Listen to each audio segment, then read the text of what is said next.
இப்போ நாம் பார்க்க போகிற கான்செப்ட் பேர் இன்டர்ஃபேஸ். இந்த இன்டர்ஃபேஸ் ஜாவாவில் ஒரு கான்செப்ட். இந்த இன்டர்ஃபேஸை யூஸ் பண்ணி நம்ம என்ன பண்ண முடியும், மல்டிபிள் இன்ஹெரிட்டன்ஸை நம்மளோட ஜாவாவில் இம்ப்ளிமெண்ட் பண்ண முடியும். பொதுவாக ஜாவா என்ன பண்ணாது, மல்டிபிள் இன்ஹெரிட்டன்ஸை சப்போர்ட் பண்ணாது. ஏன்னு சொன்னால், இப்போ வந்து 2 பேஸ் கிளாஸில் ஒரே ஃபங்க்ஷன் நேம் இருந்ததுன்னு சொன்னால், ஒரே மெத்தட் நேம் இருந்ததுன்னு சொன்னால், அந்த மெத்தட் நேமை நீங்கள் கீழே இருக்கக்கூடிய அந்த டிரைவ்டு கிளாஸ் மூலமாக கூப்பிடும்போது ஒரு ஹைப்போதெட்டிக்கல் சுச்சுவேஷன் உருவாகும். அதாவது ஒரு குழப்பமான ஆம்பிகுவஸ் சூழ்நிலை உருவாகும். அந்த சூழ்நிலை உருவாகும் போது எந்த ஃபங்க்ஷனை கூப்பிடுறது அப்படிங்கிறதுல ஒரு குழப்பம் உருவாகும். இந்த சுச்சுவேஷனை அவாய்ட் பண்ணுறதுக்காக ஜாவா என்ன பண்ணுதுன்னா, மல்டிபிள் இன்ஹெரிட்டன்ஸை சப்போர்ட் செய்கிறது கிடையாது.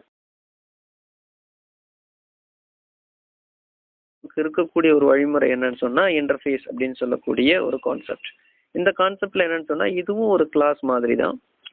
இதில் வந்து நம்ம என்ன பண்ணிக்கலாம், மெம்பர்ஸ் உருவாக்கிக்கலாம், ஃபங்க்ஷன்ஸ் உருவாக்கிக்கலாம். பட் எந்த ஃபங்க்ஷன்ஸுக்கும் என்ன இருக்கக்கூடாதுன்னா, பாடி இருக்கக்கூடாது. அந்த எந்த ஃபங்க்ஷன்ஸுக்குள்ள அதோட செயல்பாடு இருக்கக்கூடாது, அந்த டெஃபினிஷன் இருக்கக்கூடாது. அதுதான் ரொம்ப முக்கியம் இங்கே. இந்த இன்டர்ஃபேஸில் உருவாகக்கூடிய வேரியபிள்ஸ் எல்லாமே எப்படி இருக்கும்னு சொன்னால், ஃபைனல், ஸ்டாட்டிக் மற்றும் பப்ளிக்காக இருக்கும். அதனால் இதை மேற்கொண்டு நீங்கள் என்ன பண்ண முடியாது, அடுத்த கிளாஸில் டிரைவ் பண்ண முடியாது. இன்டர்ஃபேஸ் கான்செப்டை நீங்கள் பயன்படுத்தணும் அப்படின்னு சொன்னால், அதுக்கு 2 வேலை முக்கியமாக பண்ணணும். ஒன்று, இன்டர்ஃபேஸை உருவாக்கணும். 2வது, உருவாக்குன அந்த இன்டர்ஃபேஸை எந்த கிளாஸில் நீங்கள் பயன்படுத்தணும்னு நினைக்கிறீங்களோ அதில் கொண்டு போய் இணைக்கணும். இப்போது முதல்ல உருவாக்குறதுக்கு நீங்கள் யூஸ் பண்ணக்கூடிய ஒரு கீவேர்டு என்ன அப்படின்னு சொன்னால், இன்டர்ஃபேஸ் அப்படிங்கிற வார்த்தை. அந்த இன்டர்ஃபேஸ் பக்கத்தில் அந்த இன்டர்ஃபேஸோட நேம், ஒரு open curly brace, close curly brace, அதுக்குள்ளே உங்களுக்கு தேவையான அந்த மெத்தட்ஸ் என்னென்ன இருக்குது, மெம்பர்ஸ் என்னென்ன இருக்குது, அதெல்லாம் போடணும். இன்டர்ஃபேஸை பயன்படுத்தணும் அப்படின்னு சொன்னாக்க, அதுக்கு நாம் பயன்படுத்தக்கூடிய அந்த கீவேர்ட் அது என்னன்னா, இம்ப்ளிமெண்ட்.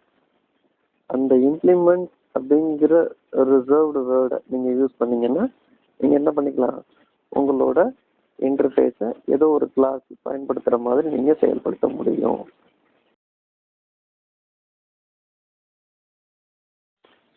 இந்த ப்ரோக்ராமில் நாம் என்ன பண்ணியிருக்கோம்னா, ஈட் அப்படிங்கிற இன்டர்ஃபேஸை உருவாக்கியிருக்கோம்.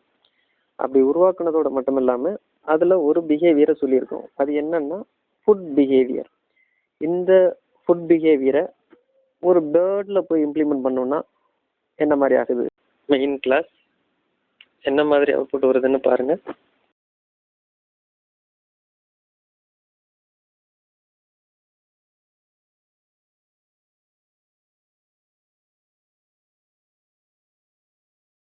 வரக்கூடிய ப்ரோக்ராமில் நம்ம என்ன பண்ணியிருக்கோம், பேர்ட்ஸை மட்டும் இல்லாமல் ஒரு கேட்டிலுக்கு, அதாவது உதாரணமாக ஆடு, மாடு, கால்நடைகள், இதுகளுக்கு நம்ம இம்ப்ளிமெண்ட் பண்ணோம்னா அந்த ஃபுட் பிஹேவியரை என்னவாகும் அப்படிங்கிறதுக்கு முயற்சி பண்ணியிருக்கோம். அதுக்கு அடுத்தது பார்த்தீங்கன்னா, நாம் வைல்ட் அனிமல்ஸ், காட்டில் வாழக்கூடிய விலங்குகளுக்கு இதை பயன்படுத்தியிருந்தோம் அப்படின்னு சொன்னால் அந்த ஃபுட் பிஹேவியர் எப்படி இருக்கும் அப்படிங்கிறத மென்ஷன் பண்ணியிருக்கோம்.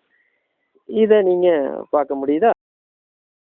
மெயின் கிளாஸ் என்ன மாதிரி அவுட்புட் வருதுன்னு பாருங்கள்.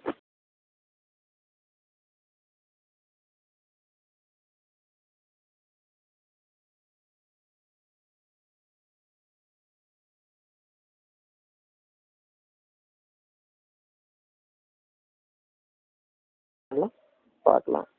தேங்க்யூ.